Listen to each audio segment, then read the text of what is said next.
Chronic sinus infections అనేవి multiple reasons నుంచి వస్తుందండి. అంటే క్రానిక్ సైనసైటిస్ ఉంది అంటేనే యూజువల్గా ముక్కులో అనటామికల్ ప్రాబ్లం ఉన్నా, అంటే డీవియేటెడ్ నేసల్ సెప్టమ్ ఉన్నా, అలానే మనకి ఎలర్జీ ప్రాబ్లమ్స్ ఉన్నా, ఎలర్జీ అంటే దుమ్ము ధూళికి కానీ దేనికైనా తుమ్ములు వస్తున్నా, అలానే వైరల్ ఇన్ఫెక్షన్స్ ఎక్కువ ఉంటున్నా, అంటే మన బాడీలో ఇమ్యూనిటీ తక్కువ రికరెంట్ ఇన్ఫెక్షన్స్ వస్తున్నా,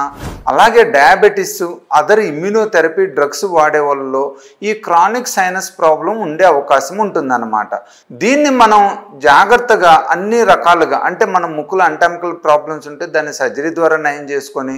ఎలర్జీ ప్రాబ్లం ఉంటే దానికి ఎలర్జీని అవాయిడ్ చేసుకుంటా, అవసరమైతే ఇమ్యూనోథెరపీ తీసుకుంటా,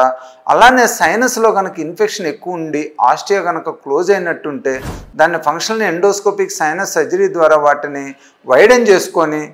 సో మనం surgery, allergy treatment, nasal hygiene అంటే జలనేతి అండ్ బ్రీతింగ్ ఎక్సర్సైజ్ ద్వారా మనం ఈ క్రానిక్ సైనస్ ప్రాబ్లమ్ని పూర్తిగా నివారించుకోవచ్చు, మళ్ళీ రాకుండా కూడా చేసుకోవచ్చు.